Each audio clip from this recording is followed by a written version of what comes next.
হাই বন্ধুসকল, আজি নতুন বছৰত মই শুভেচ্ছা জনালোঁ আৰু দোকানত মই এনেকৈ চাকি আৰু মিঠাই দিছোঁ। আৰু আজি মোৰ চুলি স্পা কৰিব আহিছে বেংকৰ পৰা মানুহ এজনী। আৰু আজি যিহেতু ভালো লাগিছে, প্ৰথম বছৰতে প্ৰথম দিনাখনে বহনি হৈছে আৰু তাই বেংকৰ আজি কাম নাছিলে কাৰণে আজি স্পা কৰি লৈছে। আৰু তাইক আজি মই বহুত ধুনীয়াকৈ স্পা কৰিছোঁ আৰু চুলিখিনি কৰাৰ আগত আপুনি দেখিছিলেই। এতিয়া তাইক মই মাছাজ কৰিছোঁ ক্ৰীম লগাই। ভিডিঅ'টো বহুত শ্বৰ্ট কৰিছোঁ, কাটি কাটি দিছোঁ। তাইক ভালকৈ মাছাজ কৰি দিছোঁ। এতিয়া এয়া মাছাজ কৰিছোঁ আৰু এনেকৈ মাছাজ কৰি কৰি চুলিটো ক্ৰীমটো সুমুৱাই দিছোঁ। আৰু চুলি স্পা সদায় মাছাজ কৰিলে ভাল হয়। আৰু এনেকৈ কৰি কৰি গৈ আছোঁ।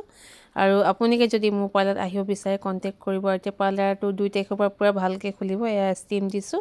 তাৰপিছত চুলিৰ ৰিজাল্টটো বহুত ধুনীয়া হৈছে আৰু চুলিখিনি তাই ভাল লাগিছে। তাই চুলিটো বহুত সৰিলে কাৰণ তাই বহুত তিতা চুলি বান্ধি দিয়ে। কেতিয়াও তিতা চুলি কেতিয়াও নাবান্ধিব, পাৰিলে চুলি মেলি থ'ব। আৰু চুলিৰ ৰিজাল্টটো বহুত ধুনীয়া হৈছে।